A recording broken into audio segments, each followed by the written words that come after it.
नहमदुहु व नुसल्ली अला रसूलिहिल करीम अम्मा बाद फ़ाऊज़ु बिल्लाहि मिनश शैतानिर रजीम बिस्मिल्लाहिर रहमानिर रहीम।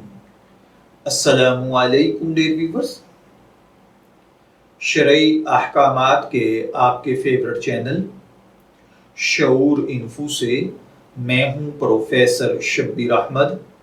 हमारा आज का टॉपिक है हज के सफ़र के दौरान अगर औरत के महरम का इंतकाल हो जाए तो औरत अपने हज के सिलसिले में क्या करे।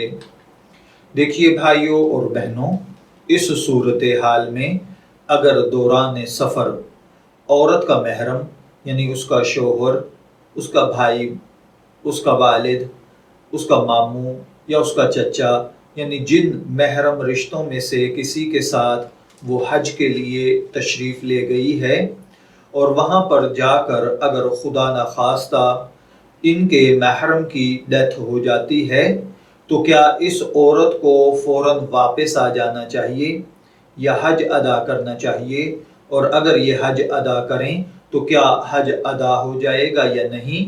तो देखिए, मौजूदा दौर की जो कानूनी मुश्किलात हैं उनके पेश नज़र अगर देखा जाए तो आमतौर पर अगर किसी की खुदा न खास्ता ऐसे डेथ हो जाए तो उसको फ़ौरन वतन वापस लाना नामुमकिन हो जाता है। या इसी तरह अगर इस तरह की परेशानी किसी औरत के साथ हज के मौके पर पेश आ जाए तो फ़ौरन इस औरत का घर वापस पलटना नामुमकिनात में से है, क्योंकि कानूनी पेचीदगियाँ, कागजी कार्रवाई इंतहाई दुश्वार होती है। तो इसमें वो औरत कहाँ इद्दत गुजारे ये भी एक मसला है।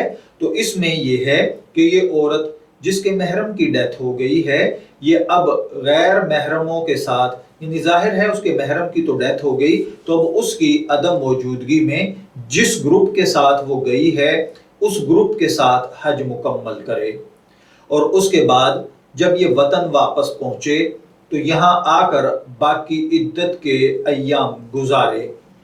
क्योंकि ये जो सफरी परेशानियां हैं ये आपको वहाँ पर एक अलग नई टेंशन, मुसीबत और परेशानियों में और मजबूरी में मुब्तला कर देंगी।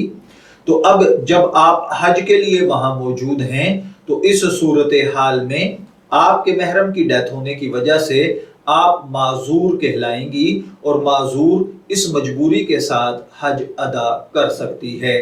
मैं दुआगो हूँ कि अल्लाह ताला हमें इन बातों को समझकर इनके मुताबिक अमल करने की तौफीक अता फरमाए।